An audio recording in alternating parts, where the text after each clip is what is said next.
Halo, Assalamualaikum warahmatullahi wabarakatuh. Shalom, Om Swastiastu, Namo Buddhaya. Salam kebajikan, salam sejahtera bagi kita semua. Apa kabar mahasiswa dan mahasiswi Universitas Bina Sarana Informatika, khususnya pada program studi ilmu komunikasi? Pada hari ini, senang sekali saya Robdikal Muntaha Meliala sebagai dosen pengampu mata kuliah Presentation and Negotiation Skill menjumpai Anda kembali pada pertemuan 3 dengan pokok bahasan terbaru. Teman-teman, semoga Anda semua senantiasa sehat selalu dan senantiasa produktif berkarya dari hari ke hari. Pada hari ini, pokok bahasan yang saya akan ingin sampaikan kepada Anda semua terkait tentang presentasi tiba. Presentation is coming.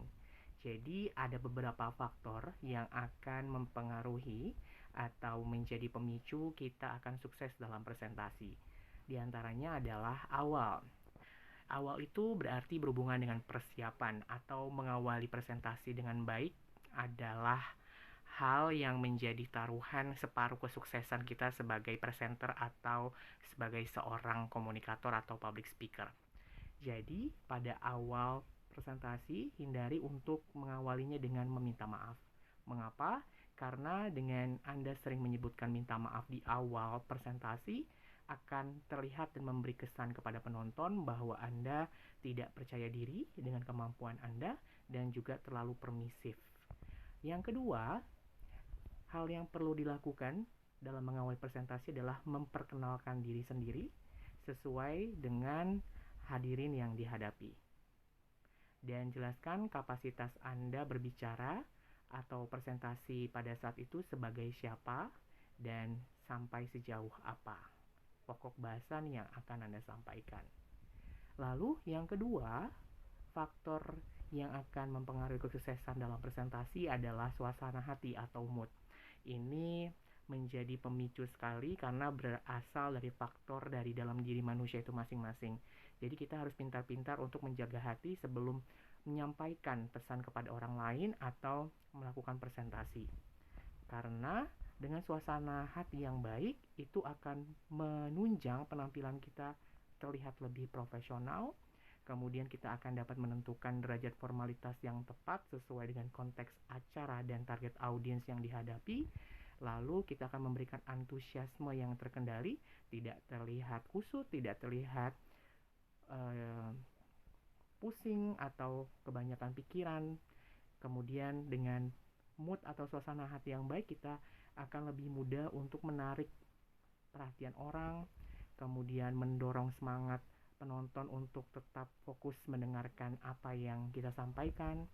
Lalu dengan mood atau suasana hati yang baik, kita dapat menggunakan gimmick humor yang baik juga, dan juga kita akan terlihat lebih bijaksana dan menghindari arogansi atau sombongan.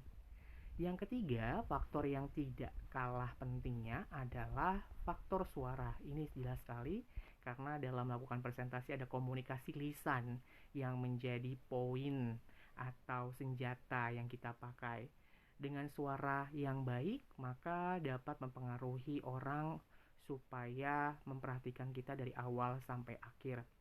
Jadi suara itu harus jelas, kemudian tunjukkan maksud dan perhatian suara kita. Jadi kita berbicara tidak datar tetapi penuh dinamika sesuai dengan konteks pesan yang sedang kita sampaikan kepada audiens kita. Lalu jaga kecepatan kita supaya jangan terlalu cepat berbicara dan jangan terlalu lama untuk berbicara juga. Letakkan pada kecepatan medium di antara 90 sampai dengan 120 kata per menit. Volume suara pun juga dimodifikasi sesuai dengan kapasitas ruangan yang sedang kita hadapi. Lalu selanjutnya kita dapat berhenti berbicara sejenak setelah menyampaikan suatu ide, karena dapat memberikan kesempatan kepada penonton untuk mencerna perkataan kita terlebih dahulu. Artikulasi yang baik juga akan memudahkan pendengar menangkap kata-kata yang diucapkan, sehingga pendengar dapat lebih mencurahkan perhatian terhadap pembicaraan kita. Itu faktor suara. Dan yang keempat adalah faktor tubuh. Tubuh yang kita punya ini juga dapat digunakan sebagai senjata untuk menarik perhatian saat kita presentasi kepada orang lain. Jadi usahakan Anda mempunyai postur tubuh dan menjaga sikap tubuh atau bahasa tubuh yang proporsional dan profesional saat menyampaikan pesan kepada orang lain. Gitu ya. Sebagai contoh, ketika kita sedang berjalan menuju ke tempat yang disediakan untuk berpresentasi, hindari terkesan tergesa-gesa sembari kita melemparkan senyuman kepada para hadirin. Selanjutnya, ingat beberapa posisi tubuh yang perlu kita jaga adalah kita menempatkan tubuh agar terlihat bangga tapi bukan sombong. Jadi sedikit tegak, kemudian berani untuk menatap audiens kita, jangan terlihat takut atau tidak percaya diri atau murung. Lalu kita nyaman dengan pakaian yang kita kenakan, dan kita juga harus mengendalikan posisi tubuh untuk nyaman mengendalikan alat bantu presentasi yang kita pilih dan kita gunakan, dan nyaman juga saat menggunakan mikrofon jika memang saat presentasi kita menggunakan mikrofon. Dan kita harus mengetahui apa yang harus dilakukan dengan tangan kita saat presentasi nanti. Karena bahasa tubuh itu memberikan lambang komunikasi nonverbal yang tentunya memberikan dampak signifikan terhadap pesan yang kita sampaikan supaya tidak terlihat datar tapi penuh dinamika dan bernyawa. Dan dengan penggunaan bahasa tubuh yang baik dan proporsional, otomatis pendengar lebih mencurahkan perhatiannya untuk mau mendengarkan apa yang kita sampaikan kepada mereka. Kemudian yang selanjutnya adalah hindarilah memasukkan kedua tangan ke saku celana atau menggenggam kedua tangan kita saat presentasi. Mengapa hal itu harus dihindari? Karena itu akan terlihat kita kurang respect atau kurang hormat kepada pendengar atau penonton kita. Kalau kita memasukkan kedua tangan ke saku celana kita, terlihat ada sikap arogansi yang akan ditampilkan kita. Sedangkan ketika kita menggenggam kedua tangan kita terlalu erat pun, akan terlihat seperti kita inferior atau takut menghadapi audiens atau pendengar kita. Selanjutnya, beberapa gerak-gerik tangan juga mempunyai arti tertentu. Prinsip yang berlaku adalah gunakan tangan untuk menarik perhatian terhadap isi pembicaraan. Disesuaikan dengan kesan yang ditimbulkan dan jangan terlalu banyak gerak-gerik, karena itu juga menjadi hal-hal yang membuat penonton salah fokus saat mendengarkan presentasi Anda. Kontak mata pun juga perlu dijaga, karena pada dasarnya kita sesama manusia perlu menghargai dan dihargai. Dan tanda kita menghargai lawan bicara kita adalah melakukan kontak mata. Jadi saat presentasi pun sesekali harus berani menatap mata audiens, karena dengan begitu audiens merasa dihargai dan kita juga terlihat mempunyai keyakinan diri berbicara dengan tulus kepada audiens kita. Lalu mendapatkan umpan balik itu pada saat tertentu presentasi memungkinkan audiens bertanya kembali atas pokok bahasan yang kita sampaikan. Maka dari itu kita juga perlu berjaga-jaga untuk melakukan kontak mata, jangan sampai terlalu berlebihan atau terlalu lama menatap mata seseorang, kecuali jika benar-benar sedang berbicara secara khusus. Selanjutnya adalah kebiasaan terkait posisi tubuh yang kita tunjukkan. Bukan berarti seorang public speaker yang baik itu harus berdiri tegak sempurna tanpa bergerak sama sekali sehingga tampak seperti robot dan tidak manusiawi. Tapi Anda mempunyai hak untuk menggerakkan badan Anda sesuai porsinya. Sesekali Anda dapat berjalan mendekati penonton audiens Anda untuk menimbulkan kedekatan emosional kepada audiens Anda. Jadi ada beberapa kebiasaan yang perlu dihindari, yaitu pertama menggoyangkan tubuh ke samping atau ke belakang dan ke muka tanpa alasan yang jelas. Kemudian memainkan spidol, alat tulis, tongkat penunjuk atau pointer dan kacamata saat presentasi, karena itu akan membuat penonton salah fokus dalam menyaksikan presentasi Anda. Kemudian memasukkan kedua tangan dalam saku, tadi yang sudah saya sampaikan bahwa akan terlihat ada lambang arogansi di situ ketika Anda memasukkan kedua tangan ke dalam saku.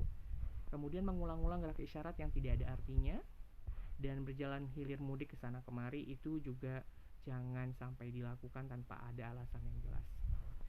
Gerak isyarat secara alami juga akan dapat Anda tunjukkan saat presentasi.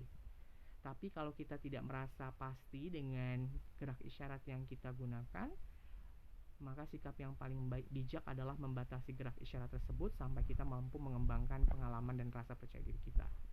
Dan kira-kira ini adalah beberapa contoh posisi tubuh atau gerakan tubuh saat presentasi, dengan gerakan gestur tangan saat memegang mikrofon yang sebelah kanan, dan yang bawah juga saat menggunakan mikrofon sambil berani menatap mata audiens.